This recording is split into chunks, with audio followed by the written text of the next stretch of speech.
안녕하십니까. 차구영 목사입니다.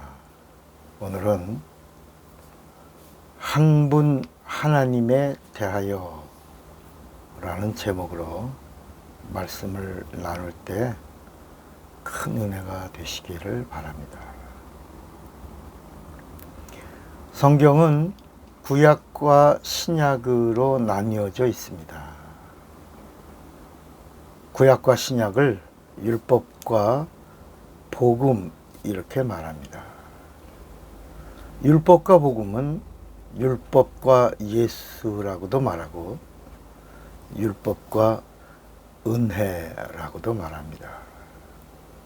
성경은 예수를 증거하는 책입니다. 요한복음 5장 39절에도 너희가 성경에서 영생을 얻는 줄 생각하고 성경을 상고하거니와 이 성경이 내게 대하여 증거하는 것이로다 그랬습니다. 그러니까 구약과 신약의 모든 말씀들은 다 예수를 증거합니다. 예수 이야기예요. 지저스 스토리를 기록한 것이 성경입니다. 구약은 오실 하나님이신 예수를 증거하고 신약은 오신 하나님이신 예수를 증거합니다. 그리고 이제 교회와 성령은 장차 다시 오실 하나님이신 예수를 증거합니다. 그러므로 성령 받은 성도는 구세주로 오신 예수를 믿고 예수의 다시 오심을 증거하는 자들입니다. 예수는 하나님의 아들이십니다. 하나님의 아들은 하나님이십니다. 한 분, 하나이신 유일신을 믿는 자들이 기독교인들입니다. 국어사전에 나오는 표준어는 하나님이 아니고 뭐예요? 하느님입니다. 그러나 우리 기독교는 하느님이라고 하지 않고 뭐라고 합니까? 하나님이라고 합니다. 하느님과 하나님의 차이는 신관의 차이입니다. 하느님은 범신론적인 호칭입니다. 그러나 하나님은 유일신을 믿는 자의 호칭입니다. 그래서 국어사전에도 보면 하나님은 기독교인들이 믿는 유일신관 이렇게 나옵니다. 우리 기독교인들은 세 분 하나님을 믿지 않고 한 분 하나님을 믿습니다. 성부 하나님, 성자 하나님, 성령 하나님은 세 분 하나님이 아니라 한 분이십니다. 하나님은 영이십니다. 영은 세상의 문화적인 방법이나 물리적인 방법으로 나뉘어지지 않습니다. 누가 영을 나눌 수 있어요? 무엇이 하나님의 영을 나눌 수 있어요? 하나님의 영은 영원히 하나입니다. 하나님이 영이시기 때문에 아버지 안에 아들과 성령이 계시고 아들 안에 아버지와 성령이 계신 것입니다. 성령 안에 아버지와 아들이 계신 그 하나님은 영이시고 영이신 하나님은 나뉘어지지 않고 한 분이 되신다. 이것이 우리 기독교인들의 신앙관입니다. 구약에는 죄로 인해 하나님이 자신을 인간에게 드러내신 적이 없었습니다. 뭐 때문에요? 죄 때문에. 죄 때문에 하나님과 사이가 닫혔습니다. 막혔어요. 단절됐어요. 이게 죄야, 죄. 그래서 죄인이 죄 없는 하나님을 만나는 순간 죽으리라 그래, 죽으리라. 그래서 죄와 의인은 함께 할 수가 없어요. 그래서 믿는 자와 불신자가 멍에를 함께 매지 않는 겁니다. 예전에 제가 총각 때 교회 안에 있던 아주 신앙이 좋아 보이는 아주 열심히, 그때 제가 복음을 모를 청년 때니까 저런 그때 그 연합회의 그 부회장으로 있던 그 자매가 아주 믿음이 좋아서 제가 한번 이렇게 마음에 품고 이렇게 프로포즈를 한 적이 있습니다. 야, 넌 내 아내가 됐으면 참 좋겠다. 그랬더니 대뜸 저를 퇴짜 놓으면서 나는 돈 많은 사람한테 갈 거라. 그리고 내 그 사람 꼭 장로 만들겠다고. 난 그렇게 할 자신이 있다고. 그렇게 하다가 저는 이제 군대 가고 뭐 이러면서 이제 멀어졌고, 나중에 제가 군대에서 체험을 하고 목사가 되고, 그리고 한 20년이 지난 후에 그 전라북도 전주에 제가 부흥회를, 그 교회 부흥회를 갔는데 거기 그 자매가 앉아 있어요. 예전에 제가 이렇게 흠모하고 이렇게 고백했던 그 자매가 앉아 있어요. 근데 얼굴이 까맣고 머리를 바글바글 볶아갖고 앉아 있는데 그렇게 우는 거예요. 그래서 다 끝나고, 야, 너 그 자매 이름이 영인데, 영이야, 너 네 남편 장로 만들었냐? 이랬더니 막 울면서 자기 정말 차목사님이 온다고 그래서 정말 목숨 걸고 왔대요. 힘든데 왔다는 거예요.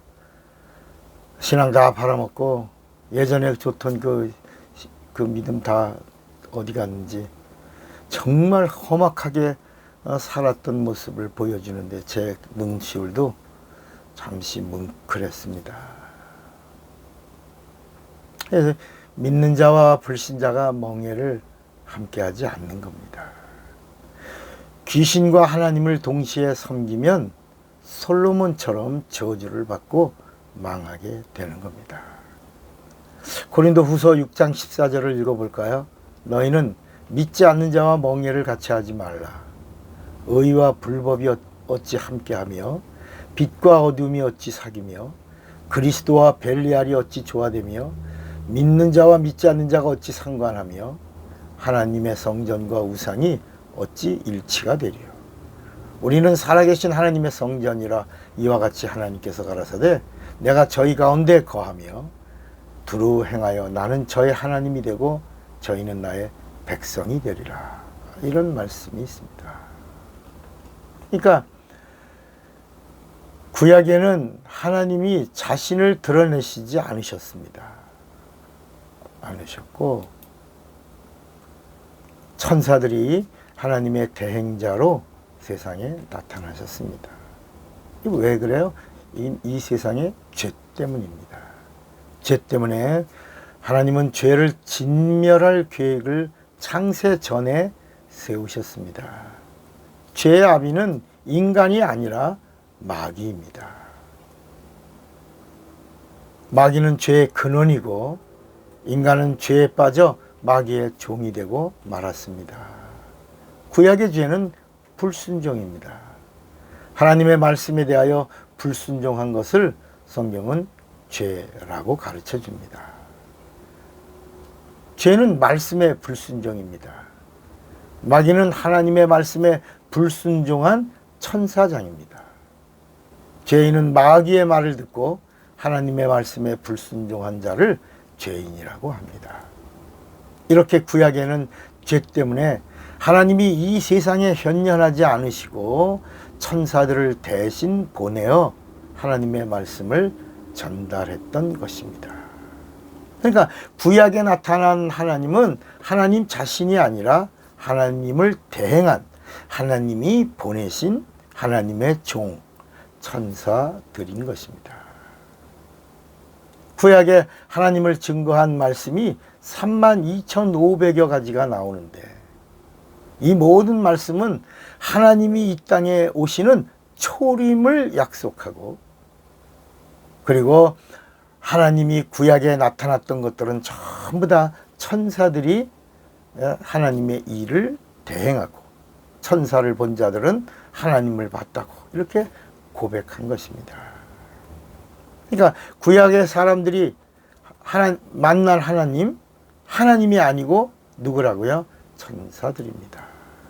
율법도 하나님의 법입니다. 하나님의 법이지만 누가 가지고 온 거예요? 천사가 가지고 온 겁니다. 그래서 사도행전 7장 53절에도 너희가 여호와가 천사예요. 천사가 전한 율법을 받고도 지키지 아니하였도다 그랬습니다. 율법이 하나님의 법이요, 하나님의 말씀이지만 구원과 영생을 주지 못하는 이유는 천사가 가지고 온 하나님의 말씀이기 때문입니다.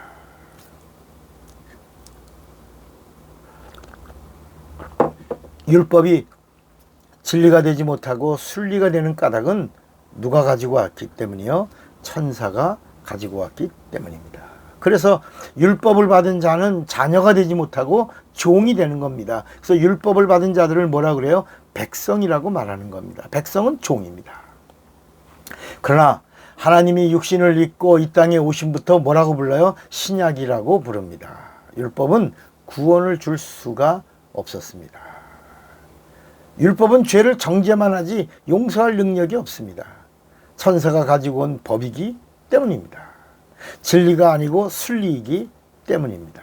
그러나 신약의 말씀은 하나님이 직접 오셔서 주신 말씀이기 때문에 진리의 말씀이고 영생의 말씀이고 권세 있는 말씀이고 능력 있는 말씀이고 생명 있는 말씀입니다. 복음이 진리인 까닭은 하나님의 입에서 직접 하신 말씀이기 때문입니다. 하나님은 한 분 하나님이십니다. 한 분이라고 하는 말은 유일하시다는 말씀입니다. 기독교는 유일하신 한 분 하나님을 믿습니다. 그래서 하느님이라고 하지 않고 뭐라고요? 하나님이라고 하는 겁니다. 하느님 하면 하늘에 계신 어디나 있는 이런 범신론적인 고백을 하는 자가 되고, 하나님 하면 유일하신 한 분 하나님이신 하나님을 믿는 신앙인이 되는 것입니다. 범신론자가 되지 마십시오. 종교인도 되지 마십시오. 하나님, 성령을 받아서 하나님을 바로 알고 바로 믿고 바로 섬기고 바로 고백하는 신앙인이 되시기를 바랍니다. 근데 신앙인도 어떤 신앙인이요? 참 신앙인이 되시기를 바랍니다. 차구영 목사입니다.